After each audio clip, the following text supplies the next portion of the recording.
கற்பத்தில் இருந்து வெளிப்படும் முன்னே நான் உன்னை பரிசுத்தம் பண்ணினேன்.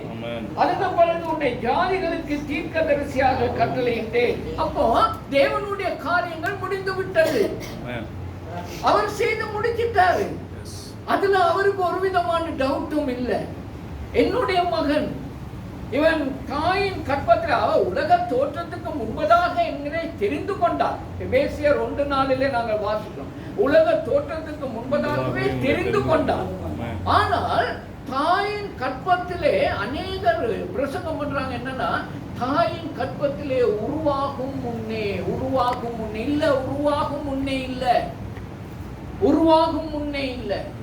உருவாகும் முன்னேன்னு சொல்லாதீங்க. ஏன் தெரியுமா? உருவாகும் முன்னே அப்படின்னா தாயும் தகப்பனும் சேர்ந்ததுனாலே நான் உருவாகினேன் என்கிறதான அந்த காரியம் வந்தது. அது பிழையான காரியம். இங்கே அவர் என்ன சொல்றாரு பாருங்க, நான் உன்னை தாயின் வயிற்றில் உருவாக்கினேன். நான் தான் அந்த கருவை வயிற்றிலே போட்டேன். இதெல்லாம் ஒரு சின்ன காரியம்.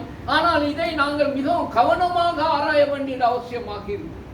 தேவன் தான் என்னுடைய தாயின் கற்பத்தை தெரிந்து கொண்டு அதிலே போட்டார், உருவாக்கினார். அந்த நேரத்திலே இருந்து அவர் என்னை அறிந்திருக்கிறார்.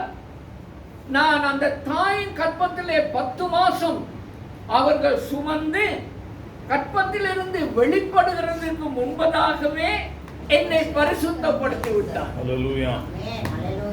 அப்ப அதற்கு பிறகு பிசாசு நாம் வெளியே வந்ததுக்கு பிறகு என்னை அசுத்தமாக்குவதற்கான பலவிதமான காரியங்களை வைத்து பார்த்து கொண்டிருக்கிறார்.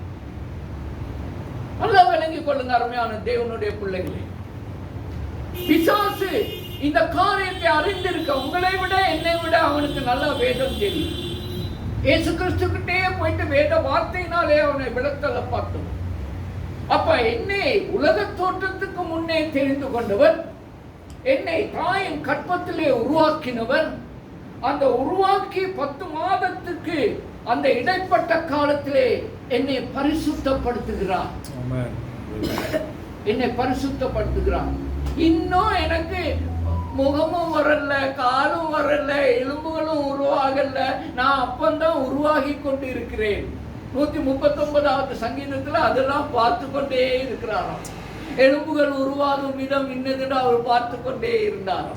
அப்ப எல்லாம் எல்லா இடங்களிலும் பரிசுத்தப்படுத்துகிறார். கையை பரிசுத்தப்படுத்துகிறார், காலை பரிசுத்தப்படுத்துகிறார், கண்ணை பரிசுத்தப்படுத்துகிறார், சிந்தனையை பரிசுத்தப்படுத்துகிறார். அவருடைய ஒர்க் அங்கே போய்கொண்டே இருக்கிறது. ஏனென்றால் ஒரு பெரிய ஒரு ஊழியத்துக்காக அவர் எரேமியாவை ஆயத்தப்படுத்தினார். அதுக்கு பிறகு அவர் வெளியே எடுத்து அவர் என்ன செய்கிறார்? தீர்க்கதரிசியாக ஜாதிகளுக்கு அவர் கட்டளை இடுகிறார். கட்டளையிட்டார். ஒரு சாதாரண இன்னைக்கு இருந்து நாளைக்கு சாகிறதான ராஜா கட்டளையிட்டால் அந்த கட்டளை எப்படி நிறைவேற்றுகிறதுக்கு எத்தனை பேர் இருப்பாங்க? அந்த கட்டளை நிறைவேற்றப்படவில்லை என்று சொன்னால் அவனுக்கு எவ்வளவு கோபம் வரும், என்ன தண்டனை. ஆனால் தேவன் அந்த எரேமியாவை கட்டளையிட்டு விட்டுட்டார். அது கட்டாயம் நிறைவேறத்தான் வேண்டும்.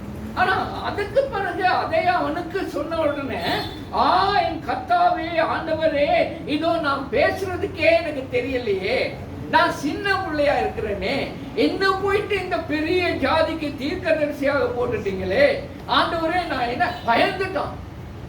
நான் எப்படி செய்ய போறேன்? நான் எப்படி இந்த காரியத்தை செய்ய போறேன்? பயந்துட்டான்.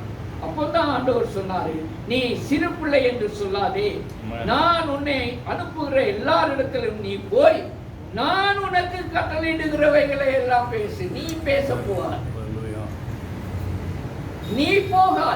நான் அனுப்புற இடத்துக்கு தான் நீ போ.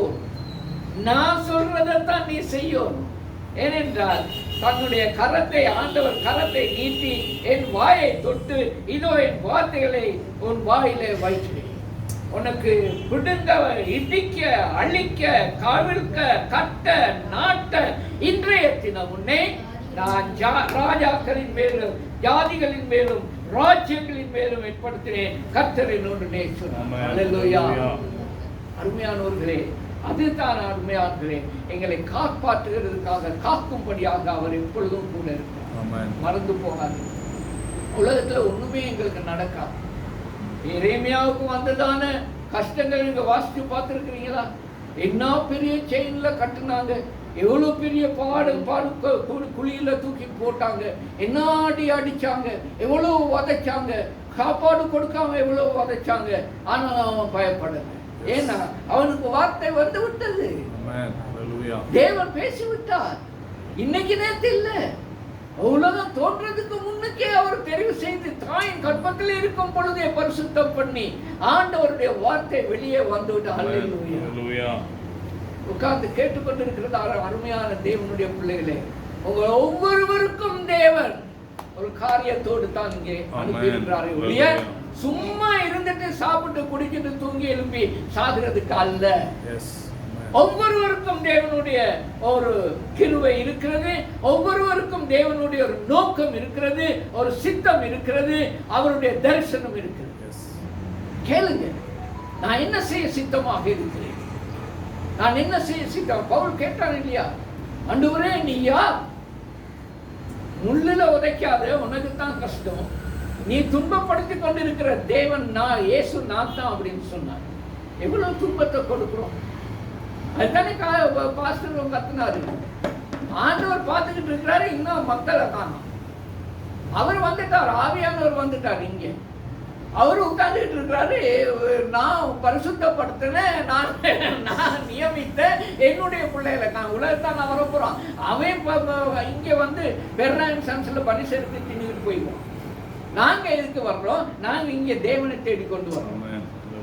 அவர் 9 மணிக்கு அவருக்கு முன்னதாக வந்து உட்கார்ந்துட்டு இருக்கிறாரு, நாங்க 10:30 மணிக்கு வர்றோம். அப்ப ஆண்டவர் எப்படி ஆசீர்வதிப்பார்? எப்படி ஆசீர்வதிப்பார்? எப்படி ஆசீர்வதிப்பார்?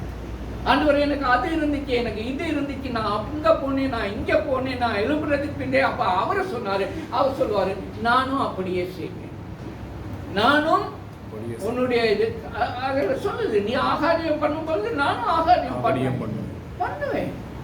நீ எனக்கு டிவிக்கு கொடுத்தா நானும் உனக்கு டிவிக்கு கொடுப்பேன். அதுதான் உங்களுடைய தேவன். எல்லாத்துக்கும் தலையை தடவிக்கிட்டு இருக்கிற தேவன் அல்ல. அந்த காலம் முடிஞ்சிட்டு இன்னைக்கு அவர் ராஜாவாக வரப்போகிறார், அவர் நியாயாதிபதியாக வரப்போகிறார்.